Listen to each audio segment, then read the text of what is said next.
ரூ. 1,00,000 சம்பளம் கப்பல்ல. 10ஆம் கிளாஸ் படிச்சிருந்தா போதும், நீங்க கப்பல்ல வேலை பார்க்கலாம் அப்படின்னு சொல்லி இன்ஸ்டாகிராம்லலாம் ரீல்ஸ் போடுறாங்க. அத பார்த்துட்டு வர்றவங்ககிட்ட நான் ஒண்ணே ஒண்ணு சொல்ல விரும்புறேன்.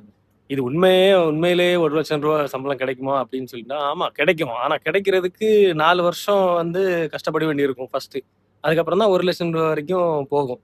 போனதும் எடுத்து தந்துர மாட்டாங்க. இப்ப ஃபர்ஸ்ட்டு வரும்போது சேலரி $250 தான் இருக்கும்.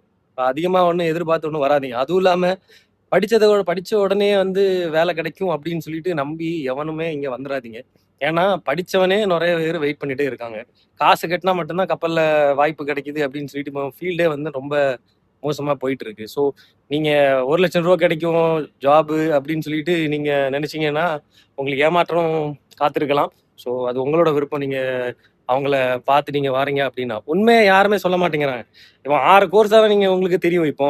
நீங்க ஃபீல்டுக்கு வந்ததுக்கு அப்புறம் தான் தெரியும் எவ்வளோ கோர்ஸ் எடுக்க சொல்லுவாங்கன்னு. ஒவ்வொரு வாட்டியும் வரும்போது அதோட ரினியூவு, அதே மாரி புது கோர்ஸ் எடுக்கணும். ஆயில் டேங்கர் இதெல்லாம் வந்து நமக்கு நார்மலா எஸ்டிசிடபிள்யூ கோர்ஸ்ல வராது. நமக்கு தெரிஞ்சது அந்த 5 கோர்ஸ் தான்.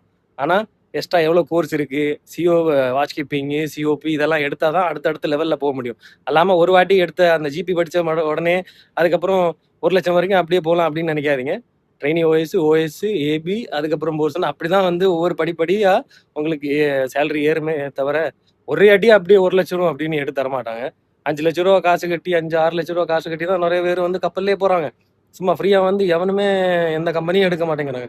ஃப்ரெஷர்ஸ் அப்படின்னு சொல்லிட்டு நீ ரெஸ்யூம கொண்டு நீட்டி பாரு.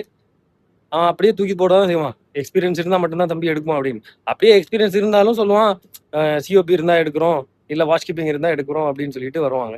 ஸோ அதுலயும் நீ அதையும் எடுத்துட்டு நீங்க போனேன்னா அப்படின்னா, உங்ககிட்ட கேட்பான் 10,000 ஜிஆர்டிக்கு மேல, 15,000 ஜிஆர்டிக்கு மேல அடிச்சுட்டு வா என்னதான் எடுப்போம் அப்படின்னு. ஸோ இதுதான் சிச்சுவேஷன். நீங்க இன்ஸ்டாகிராம்ல பார்த்து வாரீங்க அப்படின்னா, இந்த உண்மையும் தெரிஞ்சுக்கோங்க.